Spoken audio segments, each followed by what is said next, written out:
নিতুল ভাইয়া আমায় ধাক্কা দিয়ে বিছানার ওপর ফেলে দিলেন। তারপর ওড়নাটা এক টানে খুলে ছুঁড়ে ফেলে দিলেন দূরে। আমি বললাম, ভাইয়া আপনার পায়ে পড়ি, কিন্তু কাজ হলো না। আমি নিজেকে তার কাছ থেকে ছাড়িয়ে নিতে আপ্রাণ চেষ্টা করছি, কিন্তু জিম করে রড বানিয়ে রাখা তার দুই বাহুর আকড় থেকে আমি কিছুতেই মুক্ত হতে পারছি না। অবশেষে কোনো উপায় না পেয়ে তার হাতে সজোরে কামড় বসিয়ে দিলাম। ভাইয়া এবার ঝট করে আমায় ছেড়ে দিলেন। ওর হাত থেকে বাঁচতে পেরে তাড়াহুড়ো করে কাপড় চোপড় ঠিক করে যখন বিছানা থেকে নামবো, ঠিক তখন তিনি ফের আমায় জাপটে ধরলেন আর বললেন, এই শরীরটা আমার। এখানে অন্য কেউ ভাগ বসাতে চাইলে এই শরীর আর ভাগিদার দুটোকেই আমি আগুনে ঝলসে দেব। আমার খুব কান্না পেয়ে গেল। ভয়ে আমার হৃৎপিণ্ড ঘড়ির কাঁটার মতন বাজতে লাগলো। আমি কাঁপা আর কান্না মাখা গলায় বললাম, ভাইয়া আপনারাই তো আমার আশ্রয়দাতা। আমি একটা অনাথ মেয়ে, আপনারা ছাড়া আমার আর কেউ নেই। ছোটবেলা থেকেই আপনার বাবাকে আমি বাবা, আপনার মাকে, আপনার ভাইকে, আপনার বোনকে বোন মেনে এসেছি।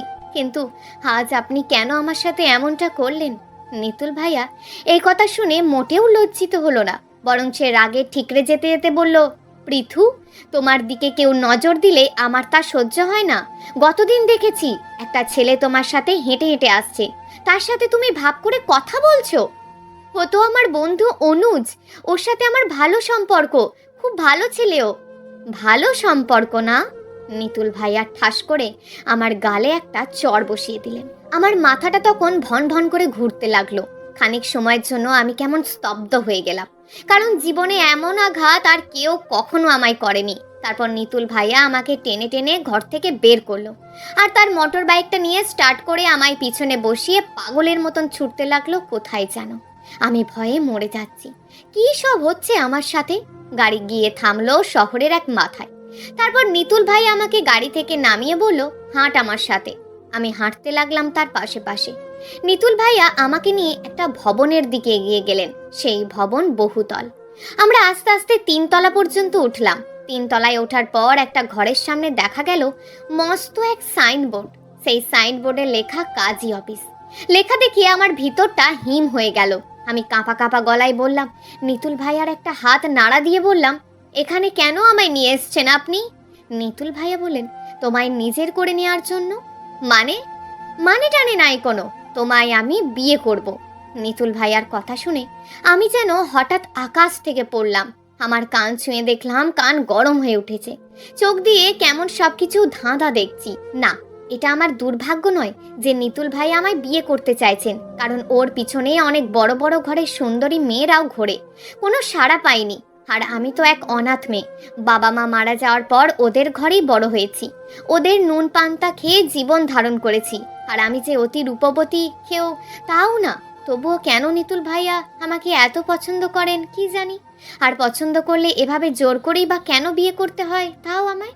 আমি কাঁদো কাঁদো গলায় বললাম, নিতুল ভাইয়া আমি আপনাকে বিয়ে করতে পারবো না। নিতুল ভাইয়া কথাটা শুনে এমন রেগে গেলেন, তারপর হাতটা উপরে তুলে ঠাস করে আর একটা চট বসিয়ে দিলেন আমার গালে। আমিও ছোট বাচ্চাদের মতন ভ্যাঁ ভ্যাঁ করে কেঁদে উঠলাম। নিতুল ভাই আমার মুখ চেপে ধরে বললেন, কাঁদবে না, প্লিজ কাঁদবা না। তুমি কাঁদলে আমার ভীষণ খারাপ লাগে, আর কোনোদিন তোমায় কষ্ট দেব না। কিন্তু আমার কান্না থামছে না। কান্না থামছে না এই জন্য যে আমি মনে করছি আমার সামনের সময়গুলোর কথাটা। আমি জানি নিতুল ভাইয়ার বউ হিসাবে তাদের ঘরের কেউ আমায় কোনো দিন মেনে নেবে না। তাদের ছেলে দেখতেও যেমন রাজপুত্রের মতন, তার যোগ্যতাও তেমন। সে একজন কেমিক্যাল ইঞ্জিনিয়ার, দেশের নামি দামি কোম্পানির বড় অফিসার। মার কত আশা ছেলের জন্য রাজরানীর মতন বউ আনবেন ঘরে। বাবার স্বপ্ন ছেলের শ্বশুর বাড়ির বংশ হবে বেশ নামি দামি, শ্বশুর হবে শিক্ষিত পরিচিত বেশ ধাপটি মানুষ। আর সে তুলনায় আমি তো কোন ছাড়। আমি সত্যি সত্যি নিতুল ভাইয়ার পায়ে পড়ে গেলাম। তারপর বড় অনুনয়ের সঙ্গে বললাম, ভাইয়া কেউ মেনে নেবে না এটা, আপনি বরং আগে সবাইকে জানান বিষয়টা। ওরা যদি রাজি হয় তবে আমিও রাজি। খুশি মনে তখন আপনাকে বিয়ে করব। নিতুল ভাইয়া হা হা করে হেসে উঠলেন। তিনি হেসে বললেন, কে রাজি হবে না? আমার বউকে আমি পছন্দ করে বিয়ে করব, এতে কার কি? বাবা মার অনুমতি ছাড়া আমি আপনাকে বিয়ে করতে পারবো না, কিছুতেই পারবো না। নিতুল ভাইয়ার সারা শরীর ঘামছে। তিনি আমায় টেনে ওপরে তুলে আমার দুটো হাত তার দুটো মুঠোয় নিয়ে বললেন, আমি তোমায় ভালোবাসি পৃথু, আমার ভালোবাসার কসম, আজ তোমায় আমি বিয়ে করবই করব। কিন্তু আমি তো আপনাকে ভালোবাসি না। নিতুল ভাইয়া এবার রাগে গর্জে উঠলেন। তারপর বললেন, আমার কি নেই যে তুমি আমায় ভালোবাসো না পৃথু? আমার কি নেই? আমি দেখতে খুবই বাজে? আমার কি ভালো জব নেই? আমার কি ভালো বংশ পরিচয় নেই? আমার কি ভালো একটা মন নেই? বলো পৃথু, বলো। আমি কি বলবো সত্যিই বুঝতে পারছি না। আমার খুব কান্না পাচ্ছে। আমি কাঁদতে কাঁদতে নিতুল ভাইয়াকে বললাম, বাবা মাকে আগে রাজি করান প্লিজ, তারপর আমি আর না বলবো না। সত্যিই আমি আপনাকে বিয়ে করব, আপনাকে আমি ভালোবাসবো। নিতুল ভাইয়া বলেন, যদি এত সহজেই সব কিছু হয়ে যেত তবে অতটা কঠিন পথে হাঁটার প্রয়োজন আমার ছিল না। আমি তোমায় ভালোবাসি এবং এই ভালোবাসা পেতে অনেক কিছুই আমি করে ফেলতে পারি পৃথু। ভয়ে আমার গা কেঁপে উঠল। আমি বললাম, প্লিজ আপনি আমায় ক্ষমা করুন ভাইয়া। কিন্তু নিতুল ভাইয়া হাল ছাড়লেন না। তিনি খুব জেদি, খুব খুব জেদি। হঠাৎ করে পকেট থেকে একটা চকচকা চাকু বের করে তার নিজের গলায় এটা ধরে তিনি বললেন, মরে যাব আমি। মরে গেলেই তো তুমি মুক্তি পেয়ে যাবে পৃথু। আমি মরে যাই তাহলে? আমি ভয়ে শিউরে উঠলাম। মাথা কোনো কাজ করছিল না আমার। এমনিতেই আমার আর কেউ নেই। এখন যদি আমার জন্য নিতুল ভাইয়া এমন কাণ্ড করে বসে, তখন আমার জীবনটা কত দুঃসহ আর বিভীষিকাময় পরিস্থিতির কবলে পড়বে সে কথা ভেবে আমি বললাম, চাকুটা ফেলে দিন প্লিজ। নিতুল ভাইয়া তার ঘামে ভেজা কাঁপা কাঁপা ঠোঁট দুটো নাড়িয়ে বললেন, আগে বলো তুমি আমায় বিয়ে করবে কিনা? আমি তখন ঘোর বিপদে। অবশেষে বললাম, আমি রাজি। নিতুল ভাইয়া আমার সঙ্গে সঙ্গে জড়িয়ে ধরলেন। ওরে আমার গুলগুলি, এতক্ষণে রাজি হয়েছে? আমি বললাম, নিতুল ভাইয়া আমার কিন্তু ভীষণ ভয় করছে। নিতুল ভাইয়া আমার ঠোঁটে আঙুল ঠেকিয়ে বললেন, নিতুল ভাইয়া নয়, শুধু নিতুল। যা, আমার লজ্জা করে বলে আমি মুখ লুকিয়ে ফেললাম নিতুলের বুকে। তারপর আমরা গেলাম কাজী অফিসের ভিতর। ওখানে কত রকম যে ঝামেলা, সাক্ষী, কাগজপত্র, আরও কত কিছু যে লাগে। বিয়ের কাজ শেষ হতে হতে সন্ধ্যা হয়ে গেল।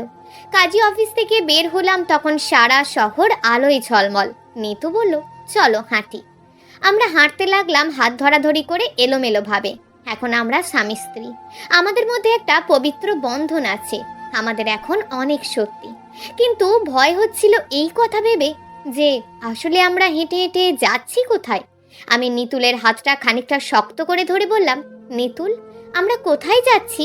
নিতুল খানিক সময় চুপ থেকে বলল, যেদিকে দু চোখ যায় সেদিকে। বাসায় ফিরবে না? না। নিতুল তার পকেট থেকে একটা সিগারেট বের করে ঠোঁটে নিয়ে ধরালো। তারপর সেই সিগারেটের ধোঁয়া বাতাসে ছেড়ে দিয়ে বলল, আমরা হাঁটবো, জনম জনম এভাবে হাত ধরাধরি করেই হাঁটবো। বিয়ে করেছি কি এভাবে হাঁটার জন্য? হ্যাঁ। আমাদের ফুলশয্যা হবে না? হবে, তাও হাঁটতে হাঁটতেই। এই কথা বলে আমায় জড়িয়ে ধরে চুমু খেলো নিতুল। তারপর বলল, ফুলশয্যা হয়ে গেছে।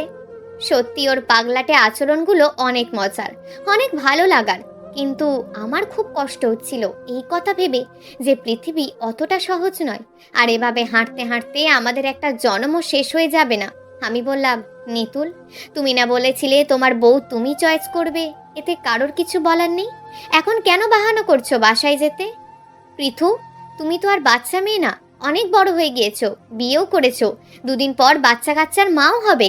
সুতরাং এটা তোমার বোঝা উচিত যে এভাবে হঠাৎ করে তোমায় বিয়ে করে ঘরে ফিরলে তোমার আমার কারোরই রক্ষা থাকবে না। এটা তো আমি আগেই অনেকবার বলেছিলাম তোমায়। তুমিই তো নিজের গলায় চাকু ধরে ভয় দেখিয়ে আমাকে রাজি করিয়েছো। আমি জানতাম এমন কিছুই হবে। তুমি আমার দুর্বলতার সুযোগ নিয়েই এটা করেছো। আমি তো অনাথ, আমার তো কেউ নেই। আমার চোখ ভিজে উঠল জলে। আমি সত্যি সত্যি কেঁদে উঠলাম। নিতুল আমায় কাছে টেনে নিয়ে চোখ দুটো তার হাত দিয়ে মুছে দিতে দিতে বলল, আজ কি কাঁদতে আছে পৃথু? আজ না আমাদের বিয়ে? এর নাম বিয়ে? আমি এবার ওর থেকে হাতটা ছাড়িয়ে রাস্তার পাশে একটা গাছের গোড়ায় গিয়ে বসলাম। নিতুলও আমার পাশে গিয়ে বসলো। অনেকক্ষণ দুজন চুপচাপ থাকার পর নিতুল বলল, আসলে আমার মাথা কাজ করছিল না পৃথু। আমি তোমায় ভালোবাসায় তখন বুঁদ হয়ে গেছিলাম। আমার মনে হয়েছিল যে করেই হোক তোমায় পেতেই হবে। তখন অত কিছু ভাবিনি, কিন্তু এখন ভাবছি যে এভাবে দুজন মিলে বাসায় যাওয়াটা কতটুকু ভয়ানক হবে। আমি কথা বললাম না।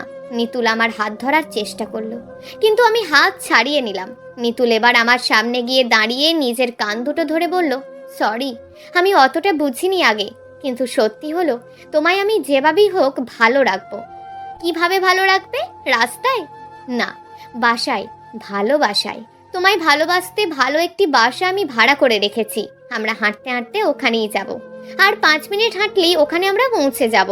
আমার তবুও মন কেমন করছে। আসলে আমি এমন কিছু চাইনি। আমি চেয়েছি সবার ভালোবাসা। আমি চেয়েছি বাবা মায়ের খুশি। তারাই তো আমার মতন এক অনাথকে আদর আহ্লাদ করে বড় করেছেন।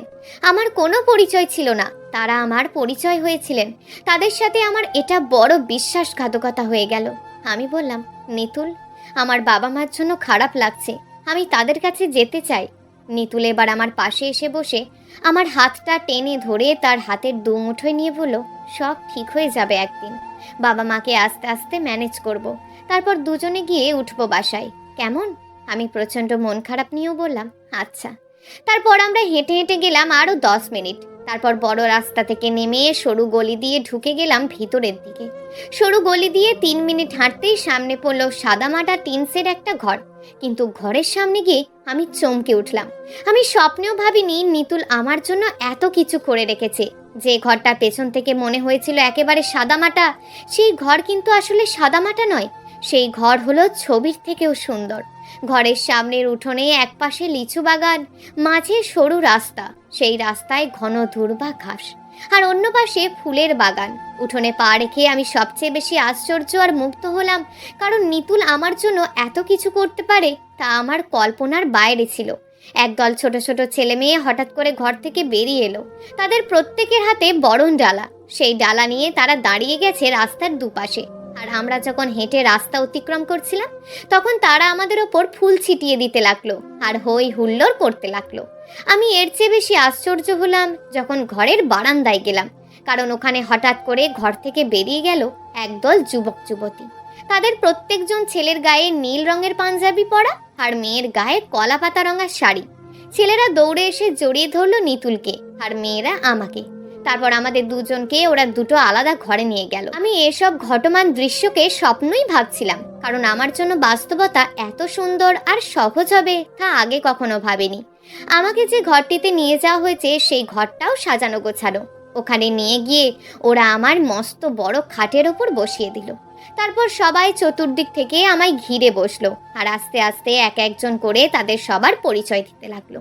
ওদের কাছ থেকে পরিচয় পেয়ে আমি বুঝতে পারলাম ওরা আর কেউ নয়, সবাই নিতুলের বন্ধু। ওরা আমায় নিয়ে বেশ মজা করছে। একজন আমার গালে আঙুল দিয়ে টোকা দিয়ে বলল, হেমা, এ কি চেহারা গো! এমন একটা মেয়েকে বিয়ে করতে পারলো নিতুল, অথচ আমি তার পাত্তাই পাইনি। আর একজন সঙ্গে সঙ্গে ওকে ধাক্কা দিয়ে বলল, আরে তুই কি পাত্তা পাবি রে, যেখানে আমিই পাইনি।